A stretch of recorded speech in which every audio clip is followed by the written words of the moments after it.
দুনিয়ার কোনো কিছু হাসিল হয়ে যাওয়া এটা সফলতা নয়। একজন মুমিন মুসলিমের মর্যাদা আল্লাহর কাছে এক পাল্লায় যদি একজন মুমিন মুসলিমকে রাখেন, আরেক পাল্লায় পুরো পৃথিবীকে রাখেন।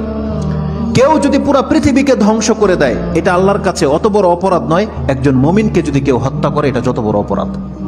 তাহলে একটা মানুষ তাওহীদের উপরে যারা আছে তাদের মান মর্যাদা এত, আল্লাহ বলছেন অতএব তারা যেন দুনিয়ার জন্য নয়, বরং তারা ওই পরকালে জাহান্নাম থেকে মুক্ত হয়ে যাওয়ার সেই রাস্তা যেন তারা অবলম্বন করে। কারণ সেই দিন যাকে জাহান্নাম থেকে শুধু বাঁচানো নয়, দূরে রাখা হবে।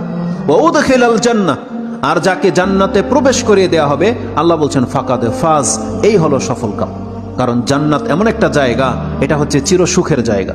একবার শুধু কোনো ব্যক্তিকে জান্নাতে ঢুকিয়ে দিলে জীবনের যত পেরেশানি আছে সব দূর হয়ে যাবে, সব দূর হয়ে যাবে। তাহলে পরকালের ব্যাপারটা হচ্ছে এমন। আল্লাহ বলতেছেন সেই দিন যাকে জান্নাতে ঢুকিয়ে দেওয়া হবে, আল্লাহ বলছেন এই ব্যক্তি